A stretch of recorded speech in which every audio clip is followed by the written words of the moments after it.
Welcome back. Now let's do some more mechanical advantage problems, and in this video we'll focus on pulleys, which is another form of a simple machine. And we've done some pulley problems in the past, but now we'll actually understand what the mechanical advantage inherent in these machines are. So let me start with a very simple pulley. So this is the ceiling up here. And I have a little, I don't know what they call that part of the pulley. I should learn my actual terminology. But let's say I have that little disc where the rope goes over and it rolls so that the rope can go over it and move without having a lot of friction. And let's say I have a rope going over that pulley. So that's my rope. And at this end, let's say I have a weight, a 10 Newton weight. And I'm going to pull down on this, and I'm going to pull down on this end to make the weight go up. So my question to you is, what is the mechanical advantage of this system? What is the force that I have to pull down in order to lift this weight, this 10 Newton weight, in order to produce 10 newtons of force upwards?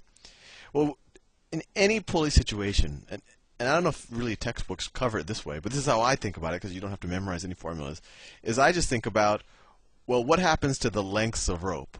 Or what is the total distance that the object you're trying to move travels? And if you know the distance that it travels versus the distance that you have to pull, you know the mechanical advantage.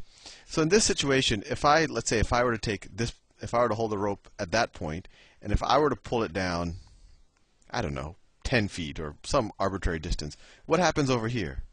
Well, this weight is going to move up exactly the same amount, right? Whatever I pull, if I pull a foot down here, this weight will move up by a foot. So the distance that I pull here is equivalent to the distance that it pulls up here. And since we know that the work in has to equal the work out, we know that the force I'm pulling down has to be the same as the force or the tension that the rope is pulling up here. And we could have done that when we figured this out, just when we learned about tension, that the tension in the rope is constant. I'm producing tension in the rope when I pull here, and that's the same pulling force of the tension on the weight. So this isn't too interesting of a machine. All it's doing is I pull down with a force of 10 newtons, and it will pull up with a force of 10 newtons. And so the mechanical advantage is 1. No real mechanical advantage. Although this could be useful. Maybe it's easier for me to pull down than for me to pull up. Or at some point, maybe I can't reach up here, so it's nice for me to pull down here where I can reach, and the object will keep going up, like in a flagpole or something like that. So this could still be useful, even though its mechanical advantage is only 1. So let's see if we can construct a pulley situation where the mechanical advantage is more than 1.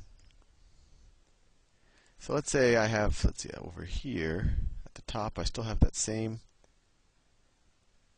pulley that's attached to the ceiling, but I'm going to add a slight variation here. I have another pulley here, and now let me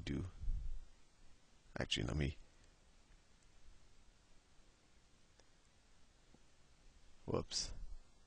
Okay. And now I want to do the other pulley down here.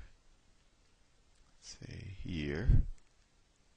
And let me see if I can draw my rope in a good way. So my rope starts up, going up like that, then it comes back down, comes around the second pulley, and now this is attached to the ceiling up here.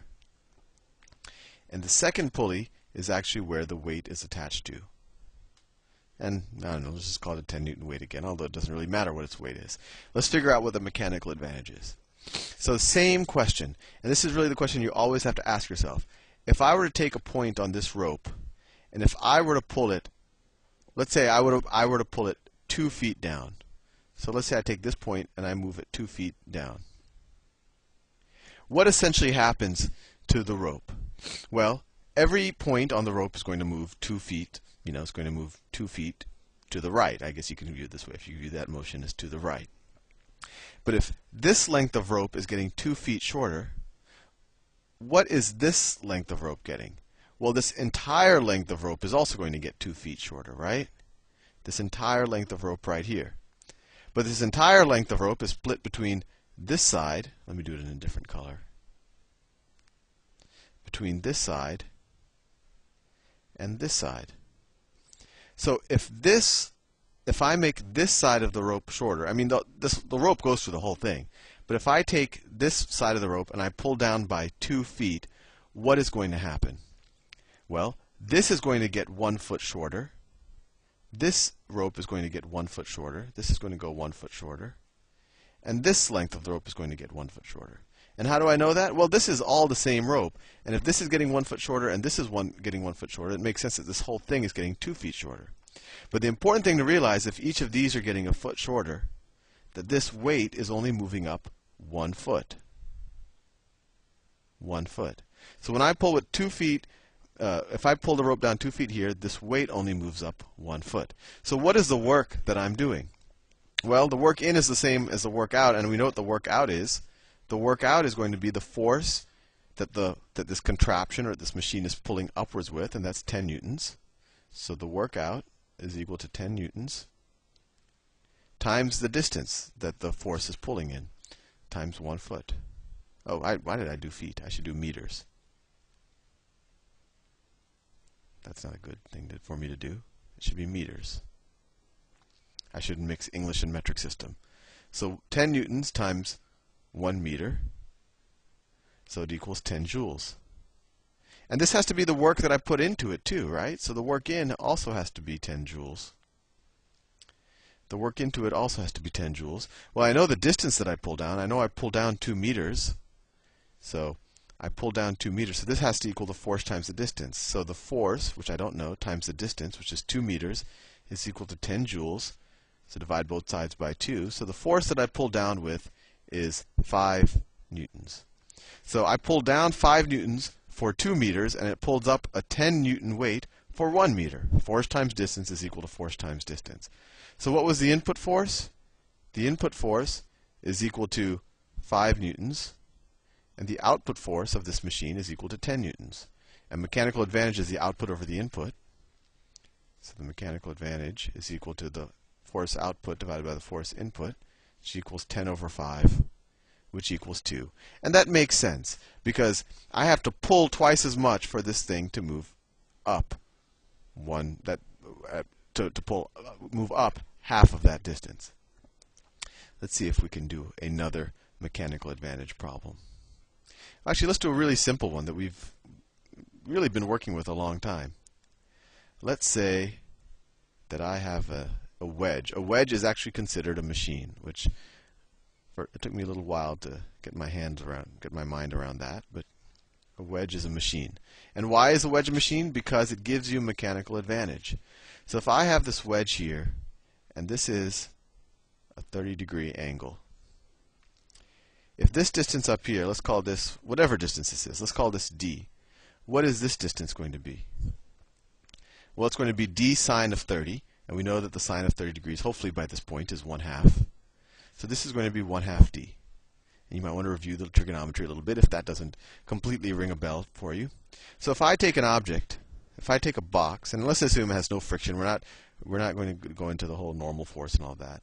If I take a box and I push it with some force all the way up here, what is the mechanical advantage of this system?